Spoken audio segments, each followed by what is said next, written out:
Hello friends, ಇವತ್ತು ಬೆಳಿಗ್ಗೆ ಎದ್ದು ಜಿಮ್ಮಿಗೆ ಹೋಗ್ತಾಯಿದ್ದೀನಿ. ಬೆಳಿಗ್ಗೆ 5:30ಗೆ ಎದ್ದೆ. ಆಮೇಲೆ ಮುಖ ಎಲ್ಲ ತೊಳ್ಕೊಂಡು ರೆಡಿಯಾಗಿ 6 ಗಂಟೆಗೆ 6:15 ಹಂಗೆ ಜಿಮ್ಮಿಗೆ ಹೋಗ್ತೀನಿ. ಜಿಮ್ಮಲ್ಲಿ ಇವತ್ತು ಆ್ಯಪ್ಸ್ ವರ್ಕೌಟ್ ಐತೆ, ಆ್ಯಪ್ಸ್ ವರ್ಕೌಟ್ ಮಾಡೋದಂತೆ. ನೋಡಿ, ಸನ್ರೈಸ್ ಇನ್ನೂ ಇವಾಗ ಆಗ್ತಿದೆ, ಒಳ್ಳೆ ಚೆನ್ನಾಗಿ ಕಾಣಿಸ್ತಾ ಇದೆ.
ಇವಾಗ ಬೆಳಿಗ್ಗೆ ಎದ್ದು ಜಿಮ್ಮಿಗೆ ಹೋಗಿ ವರ್ಕೌಟ್ ಮುಗಿಸ್ಕೊಂಬಂದೆ. ಆ್ಯಪ್ಸ್ ವರ್ಕೌಟ್ ಇತ್ತು.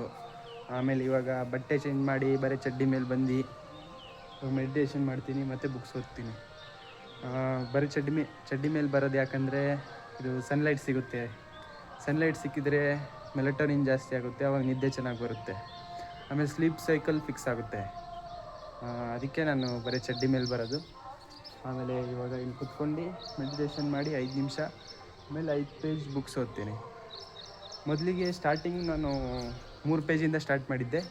ಇವಾಗ 4 ಪೇಜ್ ಆಯಿತು. ಇವಾಗ ಒಂದು ವಾರದಿಂದ 5 ಪೇಜ್ ಮಾಡ್ತಿದ್ದೀನಿ. ಆಮೇಲೆ ಇದು ಅಷ್ಟೇ, ಮೆಡಿಟೇಷನ್ನು 2 ಮಿನಿಟ್ಸಿಂದ ಸ್ಟಾರ್ಟ್ ಮಾಡಿದ್ದೆ. ಆಮೇಲೆ 3 ಮಿನಿಟ್ಸು, ಆಮೇಲೆ 4, ಆಮೇಲೆ 5. ಇವಾಗ ಇದು ಒಂದು ವಾರ ಆಯಿತು. ಹಂಗೆ ನಿಧಾನಕ್ಕೆ ಹೋಗೋದು ಅಷ್ಟೇ. ಇವಾಗ ಮೆಡಿಟೇಷನ್ ಮಾಡ್ತೀನಿ, ಆಮೇಲೆ ಬುಕ್ಸ್ ಓದಿ ಮನೆಗೆ ಹೋಗಿ ಊಟ ಮಾಡ್ತೀನಿ.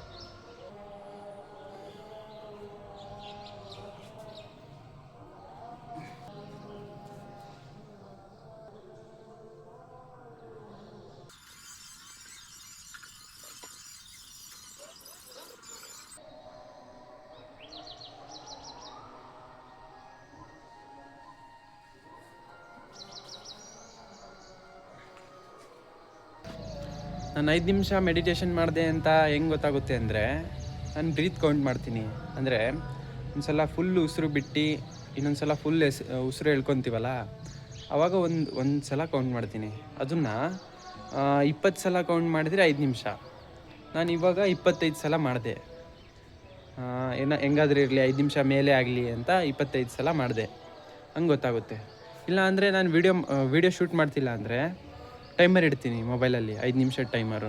ಆವಾಗ ಗೊತ್ತಾಗುತ್ತೆ ಆರಾಮಾಗಿ. ಬುಕ್ಸ್ ಓದಬೇಕು. PSCYOLOGY, psychology of money. Okay, ಓದೋಣ.